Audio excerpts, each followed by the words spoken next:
ওকে, এখানে বসছি গল্প করার জন্য খোলা আকাশের নিচে ছাদে।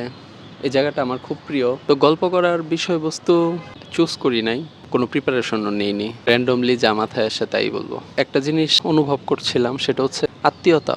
কেন আমরা আত্মীয় স্বজনের খোঁজ নেই না?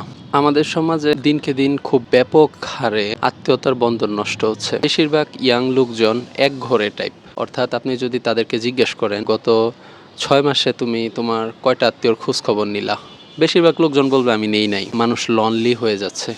ইনফ্যাক্ট বিপদে আপদে কেউ কারো সাহায্য পাচ্ছে না। অনেকের নানি দাদি মারা যাচ্ছে, সে গত 2 বছর 3 বছরে সে দেখতেও যায় নাই। মারা যাবার পরে খবর হয়েছে, আরে আমার কাছের লোকটা তো নাই। কেন এমন হচ্ছে? আমার মনে হয় মানুষ অনেক বেশি distracted. Mobile, TV, gaming, virtual লাইফে মানুষ বেশি ডিস্ট্রাক্টেড। আগে একটা সময় ছিল যখন ঈদ আসলে অথবা যে কোনো অকেশনে মানুষ আত্মীয়র বাসায় যেত দাওয়াত দেওয়ার জন্য। গ্রামে তো সাইকেল দিয়ে যেত, এটা খুবই কমন প্র্যাকটিস ছিল গ্রামে। মোবাইল আসার পরেও কিন্তু আমরা সেইভাবে দাওয়াত দিই না। দাদার বাড়ির লোকজনের সাথে অনেকেই যোগাযোগ রাখে না, চাচা ফুফুদের সাথে।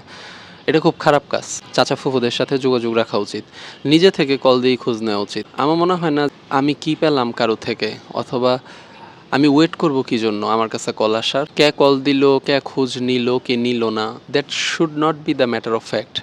আমার নিজে থেকেই কল দেওয়া উচিত, আমার নিজে থেকেই খোঁজখবর নেওয়া উচিত। একটা কল দিয়ে যে কাকা কেমন আছেন, আপনি আপনি ভালো আছেন, আপনার শরীর স্বাস্থ্য ভালো, এভাবে খোঁজ নেওয়া উচিত। এতে বন্ডিং বাড়ে। ওই লোক নিজেও তো চায় যে ওনাকে কেউ ভালোবাসুক, তাই না? মানুষ হচ্ছে ভালোবাসার পাগল। আপনি পৃথিবীতে এমন কোনো মানুষ পাবেন না যে ভালোবাসা চায় না। আপনি যদি একটু আদর করেন, একটু ভালোবাসেন, যে আত্মীয় আপনার দূরের সেও কিন্তু আপনার ক্লোজ হয়ে যাবে। আত্মীয়তার বন্ধন সবারই মেনটেন করা উচিত, সবারই যোগাযোগ রাখা উচিত। এমন হওয়া উচিত না আমি কি জন্য কল দিব, আমি আগে টেক্সট দিব কেন, আরে আমি একাই তো দাওয়াত দিই, উনি তো দেয় না। এরকম হওয়া উচিত না। আমরা আমাদের সমাজে আসলে ব্যাপারগুলো খুব জটিল করে ফেলছি।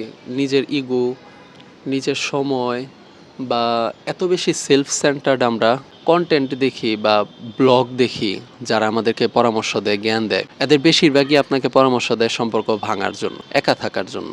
অথচ মানুষ কিন্তু সামাজিক প্রাণী, তাই না? আপনার বিল্ডিংয়ে যারা থাকে তাদের সাথেও ঈদ আসলে, কোনো একটা প্রোগ্রাম হলে বা পার্টি হলে তাদের সাথে যোগাযোগ করবেন, তাদেরকে দাওয়াত দিবেন, দেখা সাক্ষাৎ হলে সালাম দিবেন, ভালো মন্দ জিজ্ঞেস করা।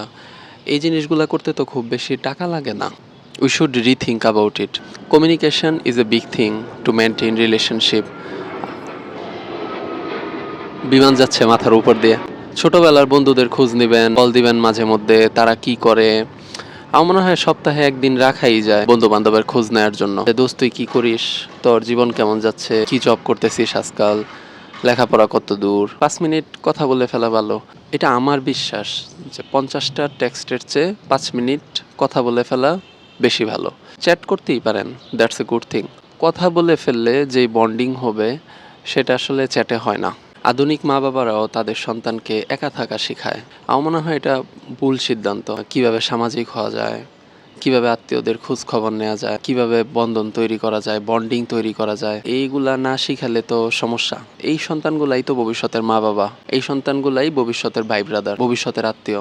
আমরা যেন আমাদের ছোট ভাই বোন, আমরা যেন আমাদের সন্তান বা ফিউচার জেনারেশনকে ভালো জিনিস শিখাই, তারা যেন আত্মীয়তার বন্ধন অটুট রাখে।